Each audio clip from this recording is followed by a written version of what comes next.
Sabay na kayo, kahit hanggang kanto, mabuhay ng tibig, di ka umbiro.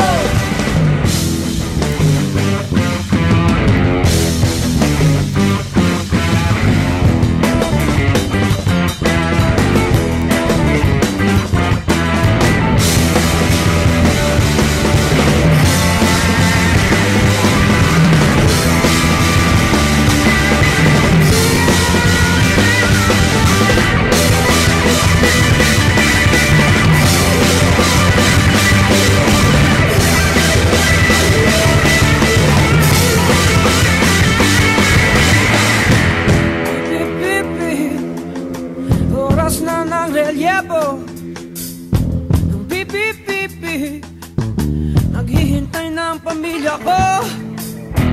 Pipi-pipi, sabi ng tsuber ng jeep. Pipi-pipi, sabi kayo ba kayo maipit? Sabay na kayo, kahit hanggang kanto, ang buhay ng tsuber. Sabay na kayo, kahit hanggang kanto, ang buhay ng tibig, di ka umbiro.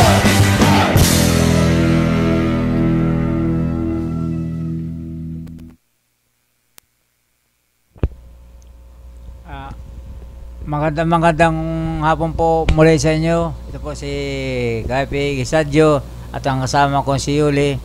Yung kasama ko si John ay mayroon pong inisikaso sa hanay po ng transport. Ang kasama ko dito ay si Yuli na kiss po natin. Pansamantalang wala yung kasama kong si John Braga. Ang tatalakayin po natin ngayon yung nagkaroon po ng bombing sa Mindanao at kung saan ay marami pong nagkaroon na tinatawag na biktima. Katunayan nga po, dumalaw po yung ating Pangulo doon, inalam kung bakit nagkaroon ng ganong sistema, samantala yung mga pulis po, ang biktima ay mga pulis pa at mga opisyal pa ng pulis. Kawawa naman po ang kapulisan, talagang nabibiktima po sa pakikipag-ano ng laban, saka peace and order. Gumagawa po ang ating kapulisan ng sistema kung paano mawala yung mga krimen. Subalit na bigo po ang ating kapulisan dahil sa naganap na bombing sa Mindanao. Napakabigat sa ganon, yung lalo po yung namatay at yung mga nasa ospital, at yung iba po naman doon ay talagang yung iba ay walang kayang pambili ng gamot, ay nagkaroon pa na tinatawag na ganong sitwasyon ng kalagayan, ay napakahirap po talaga. Ano masasabi mo doon sa kasamang Yuli doon sa naganap na bombahan doon sa Mindanao? Yun nga ang pagkakaalam ko doon sa sa mga namatay na mga pulis, mga opisyal pa naman.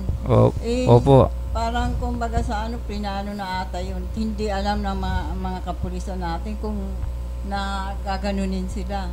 Biro mo, MILF ata yun at saka MNLF ang dyan. Hindi, ang doon, yung sistema doon, yung squad na bomb threat na gumagawa ng bombing ng Al-Qaeda ay nandoon kinukup ng lugar na isang komunidad yun na puro Muslim, na ang nakaano doon ay pagka pumasok ko ron ay hindi ka na talaga makakalabas na. Oo, dahil puro kamusliman yun nandoon yung lugar na pinasok nila.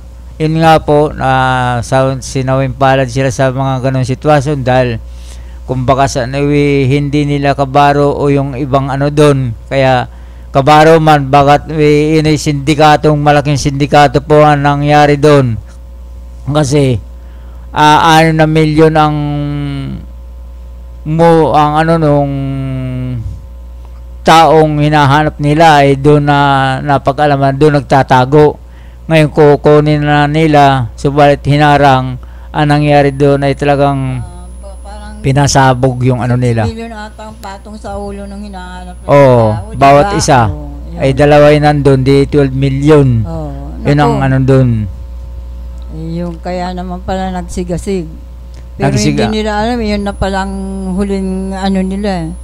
Ang kauli-hulihan ng paghinga nila. Kasi katapusan kaagad ng buhay nila eh. Di ba? Ang ano dapat yun, pinag-aralan talaga nila. Dahil lalabas naman yun eh. Di sa paglabas ng komunidad ng ano, tsaka doon nila, anuhan, lumusop sila doon sa pinaka-compound eh. Ay, Dapat, nagkaroon sila ng plano, yan, lalabas at lalabas. O di doon nila gawa ng checkpoint yung magkabilang, kung saan man dumadaan yun, di doon nila gawa ng checkpoint. oh. O di ba, di hindi na Ang ano makakalabas dun eh, yun. Nag-ura-urada sila, hindi muna pinag-isipan at pinag-aralan kung bago sila lumusob doon eh. Oo, kaya, Ano naman yun yung ganun. Kaya, pero mo, 20 katawa tayong namatay, mga hindi, pulis. dalawang patay kagad, 10 yung biktima. Yun ang ano, kaya ang ginawa ng Pangulo, yung Pangulo at saka Marujas. si Rojas ay Medyo- pumunta sila, medyo pumapil na naman si Rojas. Eh kumbaga sana tama yung ginagawa nila. Pero Oo. habang gumagawa ng paggaganon si Rojas, ay talagang nalulugmok si Rojas sa kawalan dahil Sa alanganin, di ba? Oo, dahil kumbaga sa ano hindi nila pinag-isipan maiging ganun. Dapat pinag-isipan nila. Dahil yan, may mga baril yan. Hindi naman kamukha ng pangkaraniwang tao na walang baril yan eh. Hindi dapat. Nag-survey muna. May surveillance doon. Isang civilian. Hindi, dapat talaga may surveillance sila. Dapat may intelligence sila doon sa loob. Mga Oo, 10 kasama intelligence na yun. kalat nila doon. Kasi Isirbol. mahirap yung mahirap yung naghahangad ng kuan eh. Tapos wala naman pala Ay, mayayari. $60 million. Dapat pinagplanuhan yan. Dollars yun eh. Hindi naman pera dito. Tama mo, $6 million. Naghahaman sila doon sa iano nilang ganun. Iyan ang sinasabi natin. Dapat masusing pag-aralan nila yung ganong sistema. Oo. Para sa sunod na may mga ganun, yung ano, dahil hindi pa naman nahuli, kumbaga sumabog, kumalat yung sistema na talagang nasunog sila, yung mga kapulisan doon, nasunog, o yung mga ano doon, kaya panibagong plano na naman yan, hindi sila nakalusot sa ginawa ng plano, gumawa sila ng plano na Plan A, Plan B, Plan C, Plan hanggang D. Oo. Sa tatlo na yan, Plan C na yan, kailangan, alam ba, nakalusot ito, paano ito? May mga choice ka kagad na kung halimbawa napalpakin lakan nyo sa Plan A, kung halimbawa napalpak. Kasi, gumawa ka ng plano, wala kang choice na, paano kung halimbawa nakabulyaso, anong gagawin natin pangalawang hakbang? Bakit dapat pinag-iisipan ng mga kapulisan na pumalpak bago pumalpak, may Plan B, Plan C na yan. Akala ko naman, yung military tactics ang gagawin doon eh. Pero nawala yung pagka-military tactics. Hindi namang military ang kumana doon, ang umano doon, yung sistemang kapulisan, yung Ayun. walang intelligence militar doon. Kung mayroong intelligence militar doon, at saka Hindi mangyayari yung hindi ganon. mga ganon. Oo. Dapat isipan nila na ikasampung isip talaga. Kasi ang tingin ko ron Times. Mag-iisip. ang tingin ko ron sila, natakaw sila doon sa $600 million. Ayun, Ay yun dalawa. yan Di $12 million. Doon Kaya, sila natakaw sa ganon. Nagpumigla sila na doon, sumugod ka agad.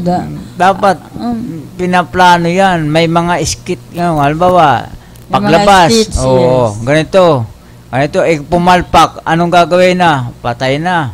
Kaya unahin yung plano, kung palpak, unahin yung mga ganong sitwasyon, kung pumalpak, kailangan mayroong alternative kang pamamaraan. Pero nagtataka naman ako partner. Kasi bakit hindi na nagkaroon ng kalutasan yung problema na yan doon sa Mindanao, yung patayan, yung pag-aano nila ng Mayroon na yung mga mayroon ng kasunduan ng Kinukuha gobyerno. nila ng mga tao para magbigay ng ransom. Ang sistema nga ganito, sa Imanilip, mayroon ng kasunduan agreement ang gobyerno.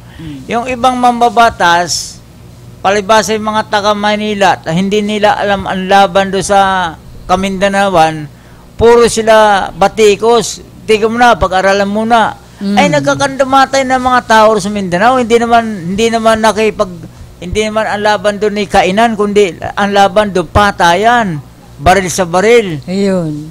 Yun ang hindi naisip ng mga congressman. Dapat yung kasunduan ng Imalilip at saka yung gobyerno, dapat plansay na yan para matigil yung tinatawag na away yan dyan sa kasi political multibit na yun eh. Dapat ang sistema ang gagawin nila dyan, yung sistema ng kalakaran nila dyan sa pamamaraan na yan. Yung dapat tatanungin nila kung ano talaga ang problema, bakit nagkakaganyan sila. Ang nga dyan, Yuli, yung sinasabi ko sinasabi natin dito, yung agreement na hanggang ngayon hindi pa na-aprobahan sa Kongreso at may umaharang. Dapat yan, pirma na kagad sa Kongreso para maisabatas yung mga sistema para walang gulo na. Kaguluhan. Kung ano man napag-usapan, ibigay yung tapos pagka hindi nila na ibig sabihin hindi natupad yung ganun sitwasyon, magkaroon ng eleksyon sa kanila, butuhan. Para mapalitan talaga yung para maayos yung sistema na ilang taon na yan, mayroon na mga na sabagay, 40 taon. Matagal na nga naman na time tumagal ang gira dyan ng 40 taon. Ang tagal na yan, ang dami ng buwis na. Kaya patuloy pala yung paggagera nila doon Dahil yun sa ganung sistema. Kaya para sila mapansin naman ng gobyerno. Hindi, ayaw kasi isa batas, ang gobyerno nandyan. Ibig sabihin, yung gumagawa ng batas, ang dami mga proseso pa kasi hindi nga nila naranasan yung tumatakbo, lumalaw. Ibig sabihin, hindi nila naranasan na nagkakaroon ng barilan, nasa gitna sila naipit. Hindi nila naranasan kasi nandito nga sila sa Metro Manila na ang lang nila, nakatuan nila sa Metro Manila. Surety sila at nandito sila sa Metro Manila. Paano naman yung mga nanirahan sa Mindanao naipit dyan sa ganong gera o gulo. Kawawa yung na tinatamaan dyan, naiipit yung mga mamamayan. Ito mga congressman ito, walang ginawa kundi puro usig, puro batikos. Dapat yan, pag-aralan dapat isabatas na yan, i-implement na yan para wala ng gulo. Kasi magkakaroon na implement yan. Alam ba, may mga patakaran. Sige, kung isabatas natin kayo, ito ang agreement. Ang agreement dito, ganito. Pagka hindi kayo sumunod, kailan magkaroon na kayo eleksyon. Pagka yung eleksyon uli. Ganun dapat ang kung sino susundin nilang tao ron. Kasi pag hanggat wala kang kinikilalang wala kang tinatawag na batayan sa pakipaglaban, puro laban, walang mangyayari dyan. Kailangan mayroon silang batayan. Hindi pag-uusapan ng maayos, kundi mayroon tinatawag na papel na dokumento na pinanghawakan na ito ang kasunduan, ito na isabatas na, sistema. Sa madaling salita, pag may gano'ng sistema, mawawala na yung awayan dyan sa Mindanao. Kasi ang bawat isa nagkakaroon na tawag na interest. Interest na yun na ang tinatamaan ay yung mga mamamayan na naninirahan doon. Mga ordinaryong mamamayan, yun ang mga tinatamaan. Kasi, nadadamay sila sa kaguluhan. Kung talagang katahimikan ng nila, di iayos munang lahat kung ano man yun. Na nagiging problema doon sa Mindanao. Diba? Kaya tapusin na natin muna yung talakayan na sa Mindanao. Mapunta naman tayo din sa pagbaba ng pasahe sa probinsya, sa parte Mindanao na yan. Yung mga doon, nagkasundo, yung transport at mamamayan na ilatag, ibababa ng pamasahe ang city. Sa Mindanao po yun, hindi dito sa Metro Manila at sa ibang lugar. Mindanao lang po yun. Ngayon, paano ang huling pagtaas ng gasolina, paano yung biglang tumaas? biglang taas ng gasolina. Biglang taas naman ang Kamukha na isang pamasahe. araw, tumaas ang gasolina. Ayan ang sinasabi na pag tumaas ang gasolina, magkakahitot-hitot na naman sila dyan kung paano nila habulin. Siyempre, madaling magbaba, pero pag nagtaas ka ng pasahe, andun yung tinatawag na hearing. Pero pag nagbaba ka ng pasahe, wala ng hearing, automatic. Baba ka agad. Ang tinatamaan talaga niyan, sa totoo lang, ang driver. Dahil ang driver ang nagbaboundary ng Doon sasakyan. sa may-ari, sa operator, di ba? Kaya yung sinasabing kamukha dito sa Metro Manila, baba raw ng pamasahe, kailangan gawin city. Ay sa parteng Rizal nga sinasabi ko sa inyo, matagal na nagbababa ng pamasahe, 750. Kunwari lang yun, formality lang yun. Pero ang binabayad ng pasahero, 7. Kasi pag nagbigay ka ng 8, hinga mo, nanghingi ng sukli, ay wala ka 50. Ito piso. Paano yung senior, di ba? Sa isang senior. Hindi, ang walang problema senior dahil may discount na. Ibig sabihin, pangkaraniwan na yun, pasahe, ang sa parting Rizal, ang mamamayan, bihira nagbabayad ng 750. Halos karamihan dyan ay 7. Paano nga naman kung walang 50? Buo ang Automatic. naibabayad. Automatic. Halimbawa, ang bayaran kasi dyan, 750 minimum. Ang driver wala may susukli. Ang gagawin ng driver, pag inawasan ng gawing 8, magagalit yung pasahero. Ay walang panukli. Walang 50. Walang 50. Ang ginagawa ng driver, 25. yung piso, yung 10 piso, gagawin niya, susuklan niya nun 3 piso. Kaya nga, nagiging city na lang. Kaya sinasabi nilang matagal na nagtaas pamasahe, matagal na nagbaba ng pamasahe, matagal na magbaba ng pamasahe ang Rizal. Dahil ang Rizal, sinasabi nila ibaba raw ang pamasahe. Sabi nung isang leader, na pati yung isang leader, 3 leader na yung mga yan, na sinasabi nila kaya ibaba ng pamasahe. Ay, hindi naman sila namamasada Ay, yung 3 leader na yan, sinasabi ko siya, hinahamon ko ng ng man-to-man na mamasada kami maghapon.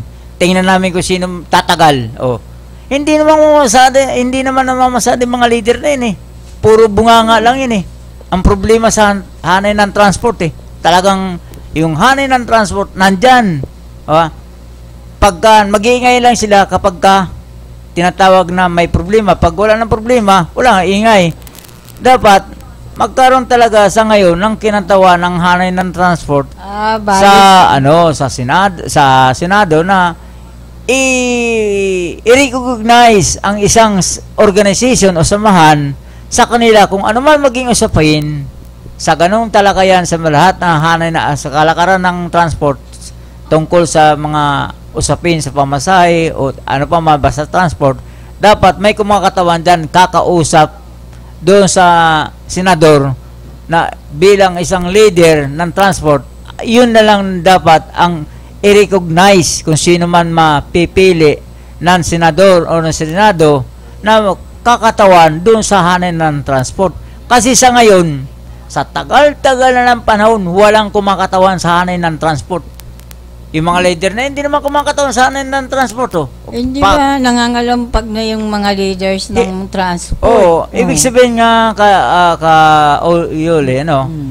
wala nga, hindi nga sila kumakatawan sa hanay ng transport.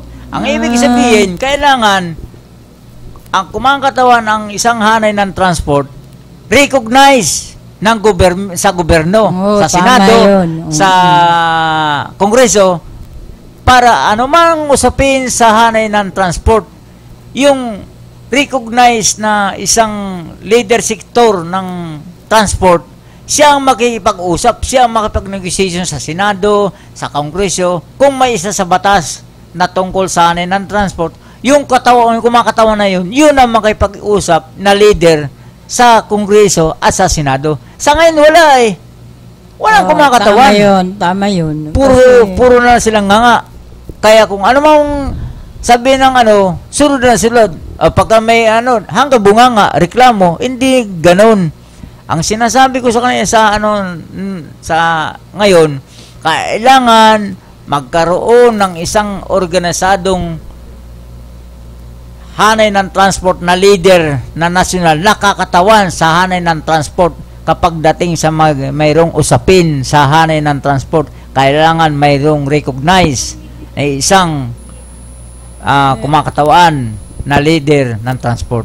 Tama yun. Bakit hindi mag-meeting lahat ng mga leaders kung sino ang ibubuto nila para yun talaga ang Kayo mag-aasikaso lahat? hindi pinag-usapan nito natin yung butuhan, kundi ang sinasabi natin, isang leader sa hanay ng transport, nakakatawan sa hanay ng transport, na-recognize na Senado at sa Kongreso. Oo, tama nga yun. Para yun ang i-recommenda ninyo doon na siya ang talagang kakatawan. Ganun. Alam ba kamukha ng, piston, akto, todo, at iba pa man, ang Senado, ang pipili do magkakaroon ng tinatawag na recognize sa Senado para may usapin man sa kanyang kalakaran sa hanay ng pagtataas, sa hanay pagbababa, sa ginagamit ng operator, kamukha ng gulong, at iba pa man. Halimbawa, magtaas man mga bilinin, pwede ka agad, halimbawa, ang todo, kakatawan doon, pupunta ka agad sa Senado, Sa Kongreso. na, sir, hindi tama yung ganito, dahil ganito, napakataas ang mga bilihin, bago pag-usapan muna natin yan. Tama. Kasi sa ngayon, yung ibang leader, puro ngak-ngak, wilga dito, wilga doon.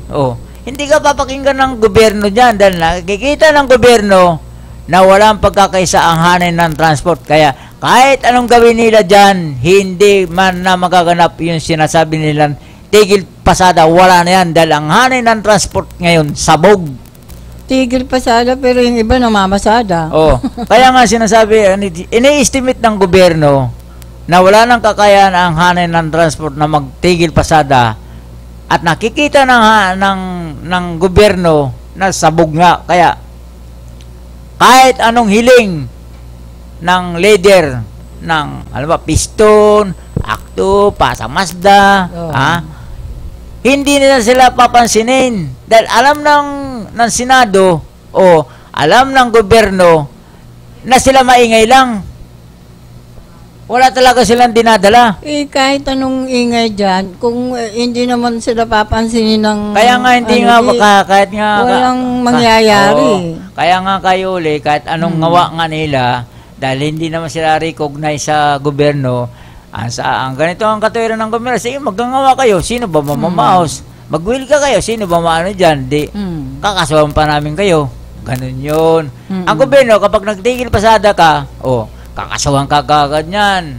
Panata ka ng kaso dyan. Yan lang naman talaga kaya sa ngayon, kaso Kaya sa ngayon, naisip ng mga operator at driver at naisip ng mga operator talaga na wala ng leader sa ngayon na tunay na leader na kakatawan talaga sa kailangan isa man lang leader ang kakatawan sa Senado. Recognize sa Senado, recognize sa Kongreso kung ano mang usapin. Ano ba, ikaw Senado, kunwari lang makipag-usap ako sa inyo na ang hanay ng todo ay kailangan kilalanin bilang siyang sektor na kakatawan sa hanay ng transport. Iyon ang sinasabi ko kay Yuli. Ganyan. Recognize. Dahil sa ngayon kay Yuli, walang recognize ang mga hanay ng transport sa Senado, sa Kongreso. Ang ginagawa nila, makapag-ingay lang sila, tama na. Dahil ang ibang sektor ka Yuli ngayon, may mga batas na. Kamukha ng yung mga magsasaka na yan, may batas na yan. Or bampor, may mga batas na yan. Pero ang hanay ng transport, wala pang isinasa batas. Bakit hindi ninyo isa batas yung hanay ng transport? Kaya nga sa tulong namin, pagtutulungan namin ng board ng todo, pag-uusapan namin yan na kami ay makipag-usap sa gobyerno sa pamagitan ng misa, hindi sa pamagitan ng tigil pasada. Yun kasi... Usap muna sa misa. Tama yun. Makipag-usap kami, makipag-recognize na i-recognize itong aming ganun. Leader. Oo, para ano man ang usapin, Siya ang haharap. ako ang todo kagad ang makipag-usap diyan. Oh. Iba para ibaba ko kagad sa baba. Oo. Dahil siguro iba naman na talagang ang todo, kaya nga tinawag na todo suporta ako sa taong bayan at todo suporta ako sa driver at operator dahil ang driver diyan kumikita kami mga driver sa mamamayan. Kung walang mamamayan, wala kaming kita. Tama yun. At Kasi yung mamamayan naman, pag walang sasakyan, maglalakad. hindi rin makatatagal. Kaya ang todo ay talagang tinatawag na todo ay nandun yung check and balance. Tama. Gumigit na ang todo, hindi ka mukha ng ibang leader dyan na puro ngawa, ayaw pag-isipan maigi. Ang todo po, iba po ang todo, iba ang kalakaran ng todo. Check and balance yan. Kapakanan ng taong bayan muna bago kami. Dahil bago kami, siyempre, ang driver ay kumikita sa mamamayan, sa sumasakay. Bibigyan din namin ng protection ang mamamayan. Kaya lang, pagka mayroong usapin sa pagtataas ng pamasahe, pag-usapan ka sa misa, ganito, hindi na kaya, ganito, etc. Kailangan yan, transparent. Kasi mahirap naman kung dapat tama yung sinabi mo, panangalagaan din yung mga ito pa, kayo pasahero. ito pa, yung issue ng LTO na white plate, bumabiyahe, mga UB na bumabiyahe na white plate ang plaka, pero bumabiyahe, walang sticker na dilaw. Bumabiyahe, puti plaka. Sa panahon ni Lim Bautista, wala yan. Hindi pwede tumakbo ang puti plaka. Kailan dilaw talaga. Sticker, lagyan ng sticker na dilaw. Kahit white plate, basta may dilaw na sticker, nangahulugan niya na tama yung ginagawa ng tao. Na talagang yan Ngayon, wala ka makikitang sticker na kahit sticker na dilaw, wala. Verde talaga. Kaya, palpak talaga ang yung sticker, verde na. Green. Kailangan, pag bumabiyahe, dilaw, kahit sticker, dilaw man lang. Para ang taong ang sumasakay, may safety, protection. Dahil sa ngayon, walang sticker, puti plaka, sticker puti. Dapat dilaw, pero bumabiyahe. Sino may kagagawa niya? LTO, LT Parby. Kaya yung LTO, dati malaki ang respeto ko dyan, saka LT Parby ngayon nawala ang respeto ko sa kanila dahil sila ang pasimuno ng mga kolorum. Ayun. Kaya pag na-aksidente, kawawa. Hindi na po tayo magtatagal. So ano ba yung sinasabi na yung mga kolorum inuhuli nila? Sabi lang yung formality para hindi sila masira. Ayun. Formality. Kayo wala na tayong oras, kaunting ilang minuto lang. Hanggang sa muli po, ito po si Kaipi at si Kayuli. At si Newly Tevez po. Ang arangkalang tsuper at mamamayan. Isa ka sa Kayuli rito dahil isa ka sa sumasakay sa hanay ng mga jeep, bus, taxi, sumasakay ka dyan. Kaya mabuhay po ang todo, ang organisasyon ng todo dahil ang ibig sabihin ng todo, Chopper Operator Drivers Organization. Ako po ang kumakatawan sa hanay ng transport ng todo. Ako po ang founding chairman. Magandang hapon po hanggang sa muli sa sunod natin pagkikita. Salamat kayo ulit sa inyong wala. Sana kayo manawa sa aking pasensya ka, yung kasama ko kumbaga mayroong inisikaso na hindi maiwasan. Ganun talaga Magbigayan tayo. Ganun lang talaga Magtulungan. Yun ang kasabihan, di ba?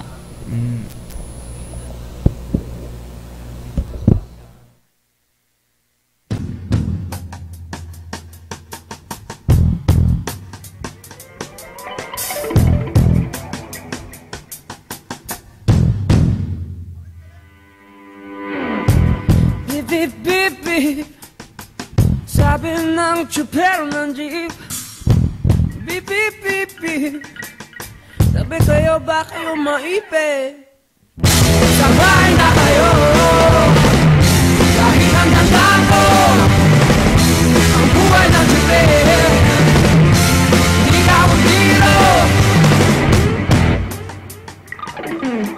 arangkadang tsuper at mamamayan. Kami ay inyong mapapanood tuwing Lunes, 1:00 ng hapon hanggang 2:00 ng hapon. Hosted by Kaipig Sadjo and John Braga. Dadalhin ko kayo arangkadang tsuper at mamamayan. Isiw at mga pananaw na may pakialam ang tsuper at Di mamamayan. ba ako nananghalian? Sabay na kayo kahit ang tatalo mabuhay na kami. Hindi na ako biro.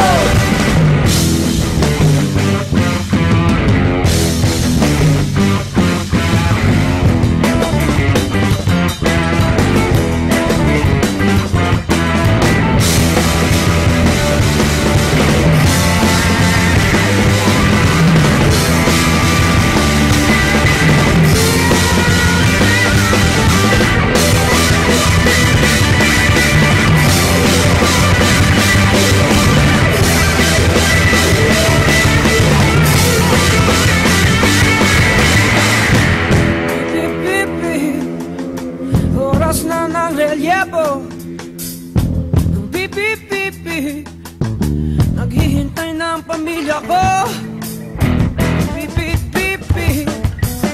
Sabi ng tsuper ng jeep. Bip bip bip bip.